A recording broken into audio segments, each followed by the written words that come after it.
Venice Beach in the late afternoon was not a peaceful place. It never had been. The boardwalk was a theater of ambition, the kind of stage where men performed the versions of themselves they most wanted the world to accept. Every weight dropped, every rep ground out, every jaw held tight was a sentence in a language that had no alphabet but ego. The Pacific beyond the chain-link fence glittered cold and indifferent. The sky above it had gone the color of hammered copper, and on the wide concrete stretch known as Muscle Beach, the air smelled of sweat, salt, and the particular tension that builds when too many powerful men occupy too little space. It was a Saturday. That mattered. Weekends drew the audience, and this audience had come to witness. They lined the outer edges of the workout area in clusters, teenagers leaning on their bicycles, women with sunglasses pushed up into their hair, older men with arms folded and nothing left to prove. Cameras existed then as objects of effort, not convenience, and yet several had appeared. There was a quality to the gathering that was not quite festive and not quite grim. It sat somewhere between the two, anticipation without direction, energy without object. Something had been promised by the afternoon, though no one could have named what. At the center of the concrete arena stood Donnie Carver.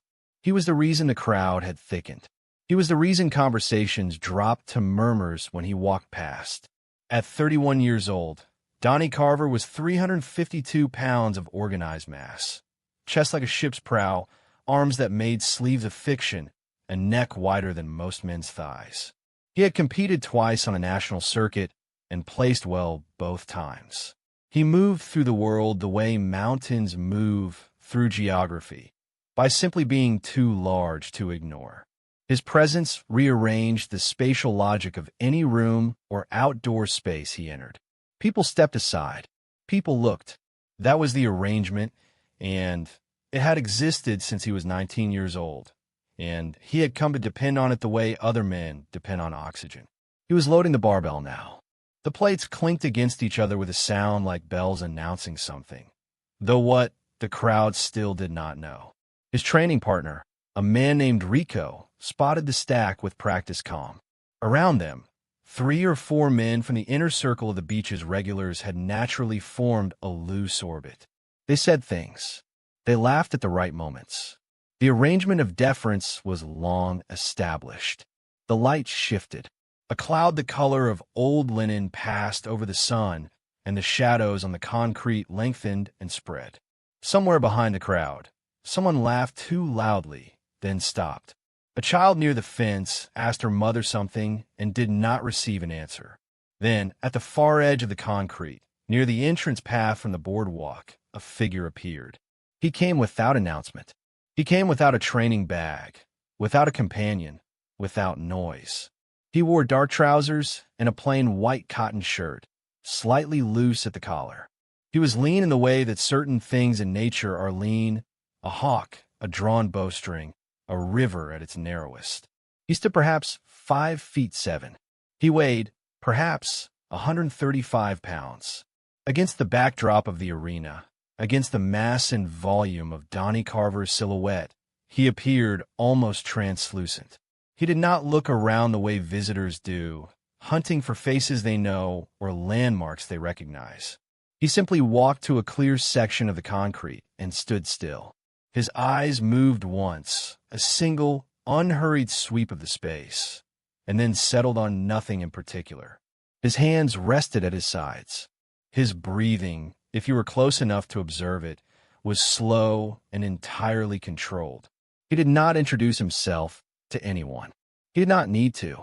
A few of the older men at the perimeter recognized the face. They said nothing. They watched. Donnie Carver had not noticed him yet, but he would. And when he did, what followed would take less than 3 hours to travel from whisper to story, and less than 3 decades to travel from story to legend. Rico saw him first. He leaned toward Carver during a rest between sets and said something low, a tilt of the chin in the direction of the figure, standing quietly near the edge of the concrete. Carver turned. He looked. He looked the way a man looks at something he is certain he has already understood, quickly, dismissively, with the confident boredom of a person who has spent a decade being the most impressive thing in any given room. What he saw was this: a small man. A small, still, unremarkable-looking man in civilian clothes on a workout floor, standing there with his hands at his sides and his eyes forward, and nothing visible in his body language that suggested he had any business being where he was. Carver let a beat pass. Then he smiled. It was not a cruel smile exactly. It was the smile of a man who finds the universe's arrangements entertaining.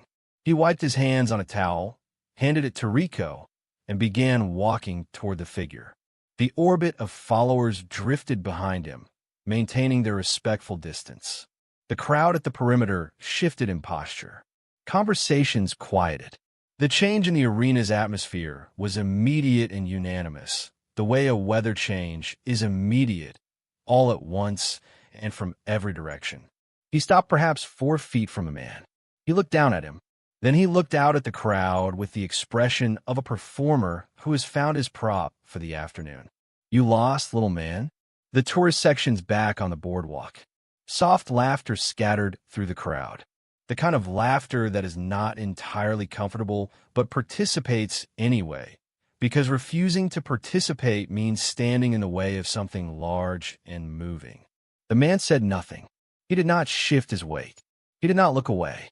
He regarded Carver with an expression that was not defiance and not submission. It was something closer to patience. The kind of patience that has a floor to it, like a lake that looks calm from above, but has significant depth. "Seriously, were you 130? 135? What are you doing here, man? You come to watch." He turned to Rico for confirmation that this was, indeed, funny. Rico confirmed it. More laughter from the crowd, fuller this time, people settling into the rhythm of the performance. Several people edged closer along the perimeter. 2 of the men who had recognized the figure exchanged a glance. They did not laugh. One of them quietly moved his arms from crossed to open, the unconscious posture of a man who is preparing to witness something he cannot yet predict. The contrast between the 2 figures was almost architectural in its completeness. Carver was 6 feet 2 inches, 352 pounds, veins visible across his forearms like rivers on a relief map. His shoulders blocked the low sun when he turned a certain way. His presence was not merely physical, it was barometric. Being near him changed the pressure of the air. The man beside him was none of those things. Not visibly. His shirt was plain. His trousers were pressed. His hands at his sides were relaxed. The fingers neither spread nor clenched. There was nothing about his exterior that announced anything.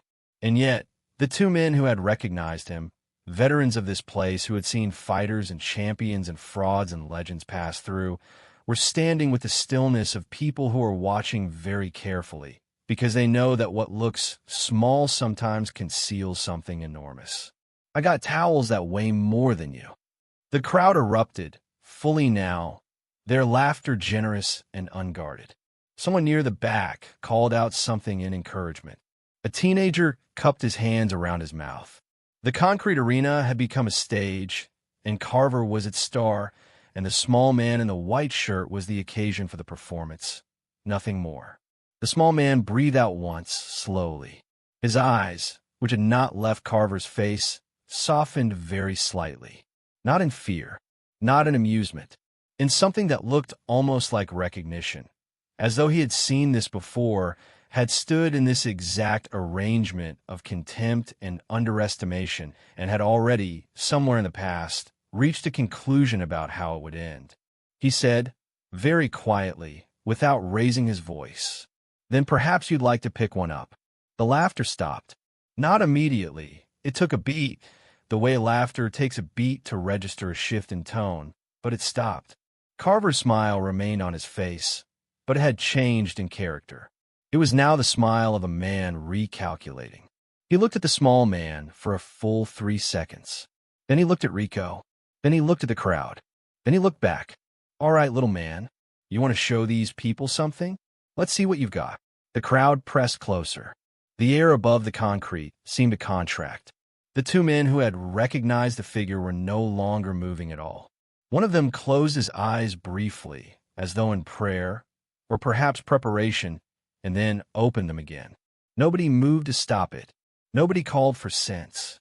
The afternoon was making its decision, and the decision had a direction now, and the direction was irreversible. Time has a texture. Anyone who has stood at the edge of something irreversible knows this. The way the seconds before impact feel laminar and specific, each one distinct from the one that preceded it, each one a small, complete world of its own. The concrete of Muscle Beach had this quality now. The ordinary afternoon, with its noise and salt and weight-clanging ambition, had reorganized itself around a single center of gravity. A space had formed. No one directed this. It simply happened, the crowd pulling back from the center the way iron filings orient around a magnet, leaving a rough circle of perhaps 20 feet in diameter. The two men stood at its edges. Between them, the worn concrete was marked with old chalk lines and the ghost stains of decades of effort. The sun had lowered another degree. The shadows stretched long and precise. Carver had removed his tank top. This was theater, and he understood theater. The exposure of his physique at moments like these was a practice calculation. The visual argument made before a word or movement was exchanged. His body was extraordinary in the clinical sense, the product of 10 years of methodical, fanatical discipline. Every muscle group had been addressed, isolated, enlarged. He stood in the low gold light, and he was objectively an overwhelming physical fact. He cracked his knuckles. The sound traveled in the silence like a stone dropped in still water. Several people in the crowd flinched at it. Bruce Lee, on the opposite edge of the circle, did something unexpected. He removed his shirt. He folded it, one fold too, and set it on a nearby bench with the care of a man who intends to wear it again shortly. Then he turned back to the center of the circle. His body, in comparison to Carver's, appeared almost slender. The musculature was present but lean, carved rather than built, functional rather than declarative. His forearms held the precise, corded definition of something engineered for specific purpose. His shoulders carried no unnecessary mass. His chest was flat and economical. He looked, to untrained eyes, like a man who jogged and ate carefully. A fit civilian, a recreational enthusiast. Nothing more. The crowd did not gasp at his reveal. A few people near the front actually laughed, short, disbelieving sounds. Someone said something that drew a response. Lee heard all of it. He registered none of it. He brought his feet to shoulder width. He shifted his weight slightly onto his rear foot. His arms rose, slowly, to a guard position, unhurried, deliberate, as though he were completing a gesture he had begun years ago and was only now finishing. His chin dropped perhaps 2 degrees. His eyes, which had been forward-focused with a kind of ambient calm, narrowed fractionally and found Carver's center line. Something changed in the circle. It is difficult to describe in physical terms because the physical terms are insufficient. The closest analogy is the change in a room when a trained animal stops being domesticated, a moment of reclassification so fundamental that the body registers it before the mind catches up. Several people in the front row of the crowd took an involuntary step backward. They could not have explained why. The man's stance had simply altered the information available to their nervous systems. Carver saw it. His smile, which had been confident and performative, took on a slightly different quality, still present, still aimed at the crowd, but tightened at its edges. He rotated his neck once, left then right. He settled into a loose, fighting posture, weight centered, hands up. He was a trained man. His weight and his training were real. He had used them before. But there is a difference between training in the shadow of certainty and training in the shadow of doubt. And something, not anything visible, not anything nameable, had just introduced a particle of doubt into Donnie Carver's afternoon. The crowd held itself very still. Even the bicycles had stopped their casual movement. Even the child near the fence had gone quiet. The copper light had faded to something lower and more serious. The Pacific beyond the chain link was invisible now, present only as sound, a rhythmic undertow that entered the chest before the ears. The whole beach went quiet, like it knew something we didn't. That was how one witness would describe it, years later, to anyone who asked. And they would all ask, eventually, because the story had a gravity to it that drew questions the way all true things do. 30 feet away, on the perimeter of the crowd, one of the two men who had recognized the figure said nothing to anyone. He simply watched. His hands, which had been folded loosely in front of him, were now pressed flat against his thighs. His jaw was set. He was not afraid, exactly. He was witnessing. He was a man standing at the edge of something historical, and some part of him, the animal part that predates language and reason, already knew it. Bruce Lee did not speak. He did not gesture. He did not adjust his stance. He simply remained in the guard position with the specific, loaded stillness of a coiled spring. All the energy present, none of it yet released. Carver made a decision. He stepped forward. What happened next lasted less than 4 minutes. It felt, to everyone who witnessed it, like considerably longer.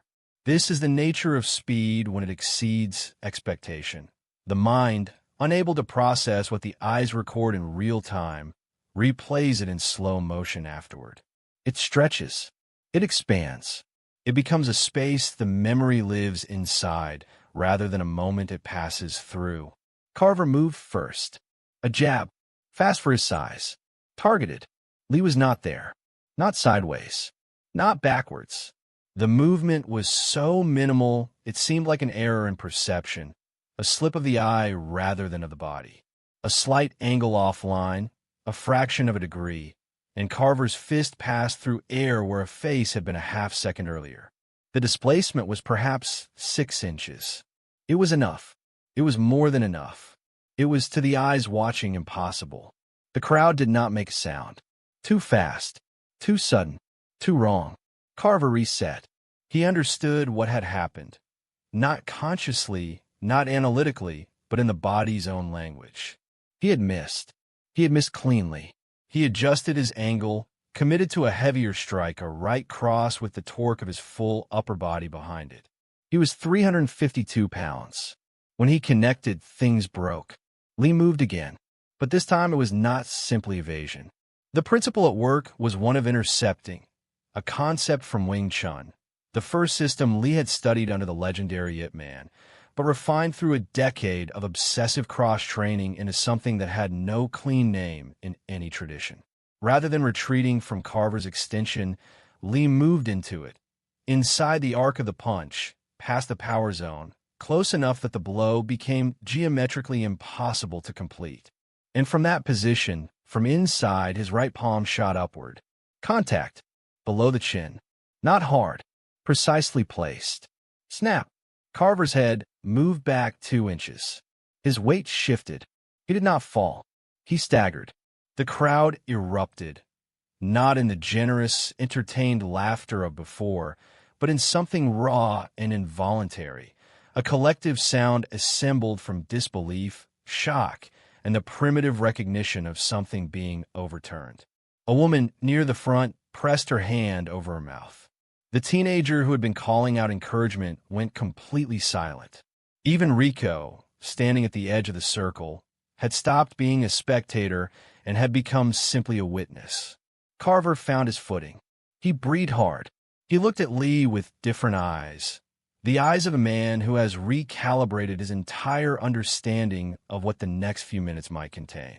The confidence was not gone. A man of his size and training does not surrender confidence in a single exchange. But it had been amended. It had been made conditional in a way it had never been conditional before. He attacked again. Harder. Angrier. He threw his weight behind a combination. Jab, cross, clinch attempt.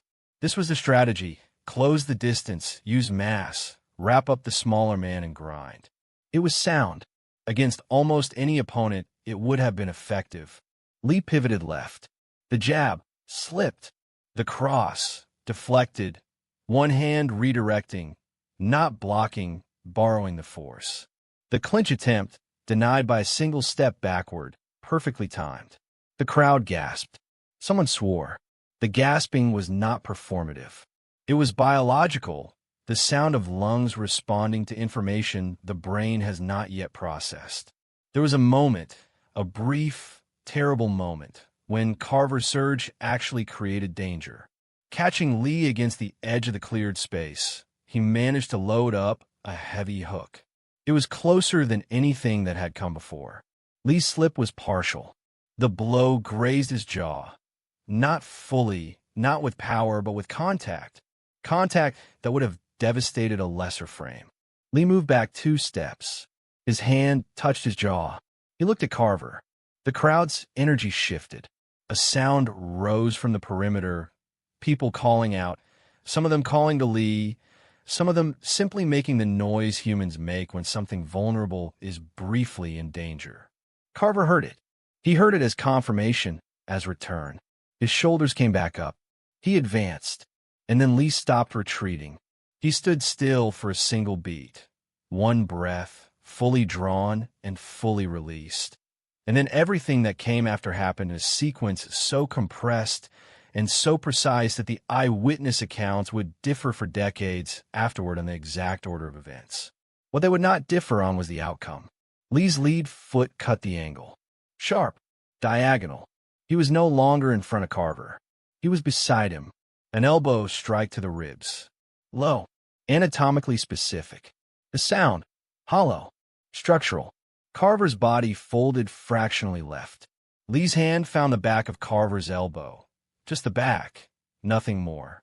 A push, timed exactly to Carver's own momentum. 352 pounds does not fall gracefully. It falls with the sound of something geological, a slow, unavoidable capitulation of mass to physics. Carver's knees found the concrete first, then one palm.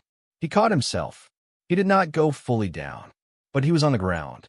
He was on his knees, hand braced, head down, and the world was arranged very differently than it had been 60 seconds earlier.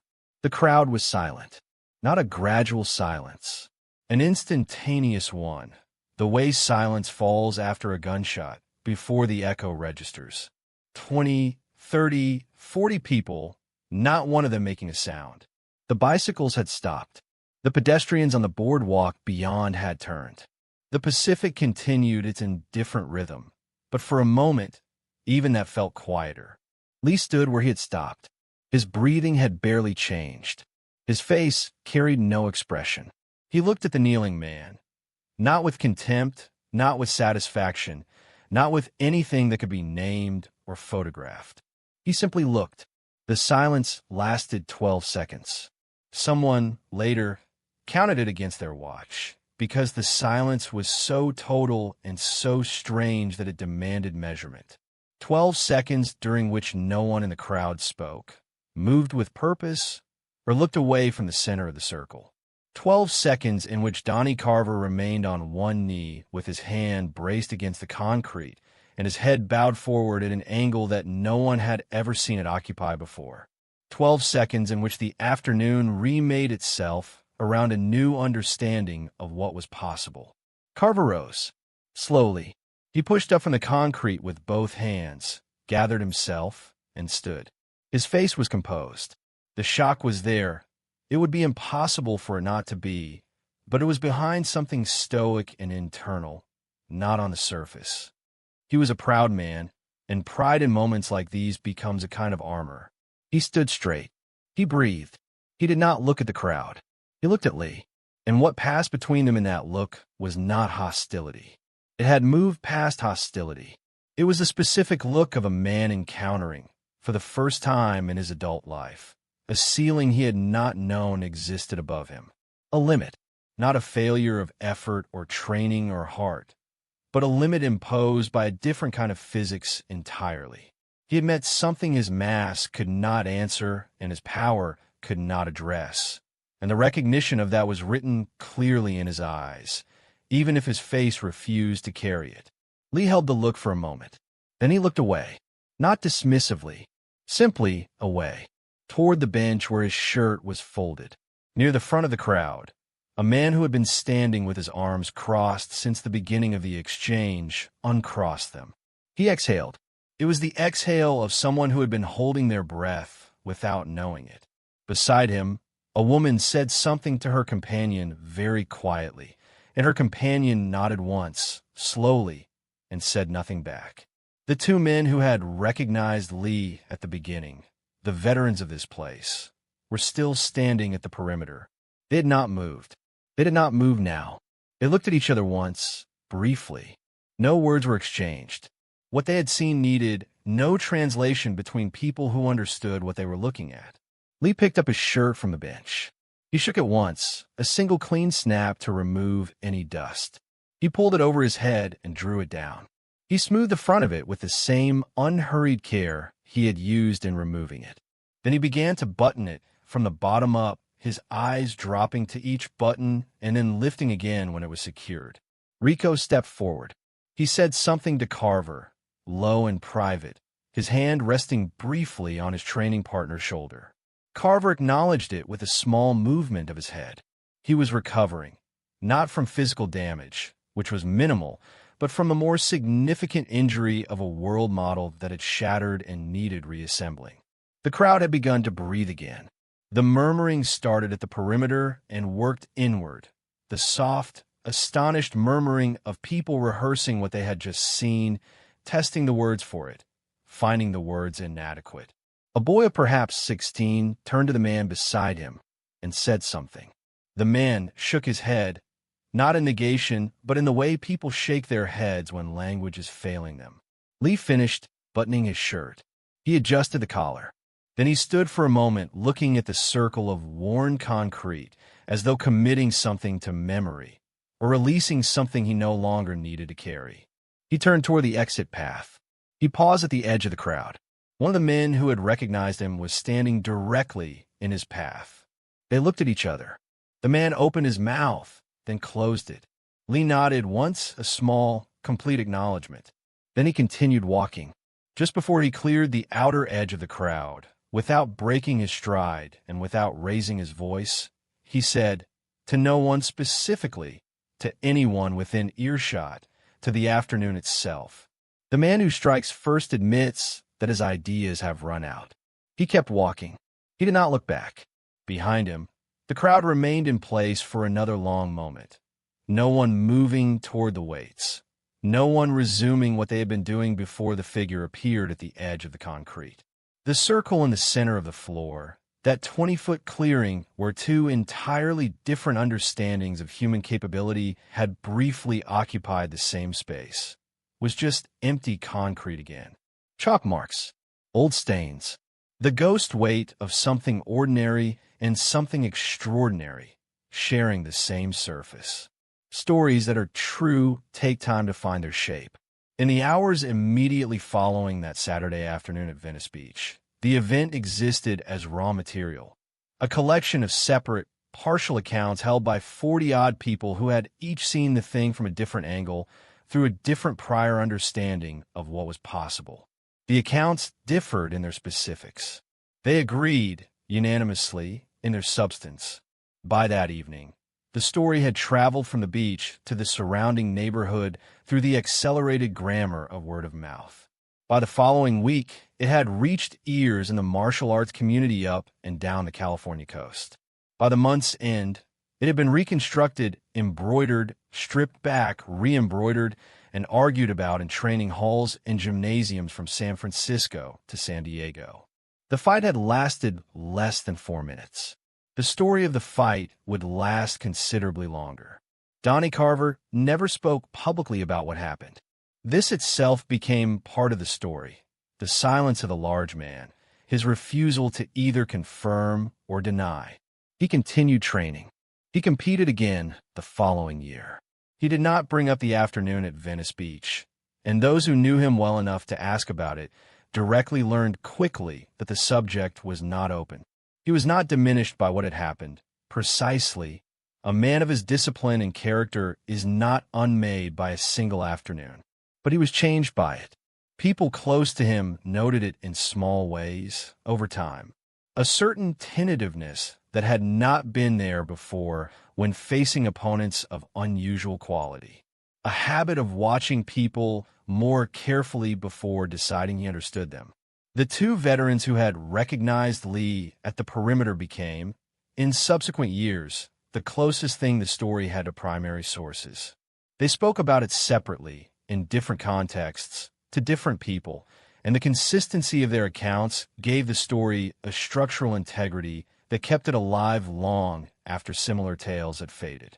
One of them, interviewed decades later, said simply, "I've seen a lot of people do a lot of things on that floor. I never saw anything like that before. I never saw anything like that after." The story traveled because it contained something people recognized as important and could not easily explain. It was not simply the story of a small man defeating a large one. That story exists in every culture and predates recorded history.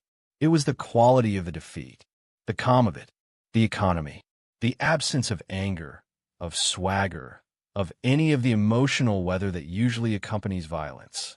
What Lee had demonstrated was not that strength was irrelevant. Strength is never irrelevant. What he demonstrated was that strength, without understanding, without precision, without the capacity to convert mass into timing, was a blunt instrument applied to a problem that required a scalpel. People retold the story because it unsettled the categories they had been given. It asked a question about what power was actually when you measure it from the inside rather than the outside. It asked whether the things that looked like power were always power, and whether the things that looked like vulnerability were always vulnerable. It gave no comfortable answer. It simply posed the question with the specificity of a concrete floor and a 12-second silence. And this is what persists. Not the weight difference, not the techniques, not the seconds counted against a watch. What persists is the image of a man folding his shirt with care and walking away. Not from defeat, not from triumph, but from an argument that had already concluded. What persists is the line he left behind him, floating in the salt air of a copper Saturday afternoon like something that had always been true and simply needed an occasion to be spoken. What persists is the understanding, uncomfortable and persistent, that the most dangerous thing in any room is not the largest thing. The most dangerous thing is the thing that has nothing left to prove. The thing that has done its work in silence, on the inside, in years of private discipline that no one saw and no crowd applauded. The thing that does not perform its strength. The thing that simply holds it contained and available, patient as deep water.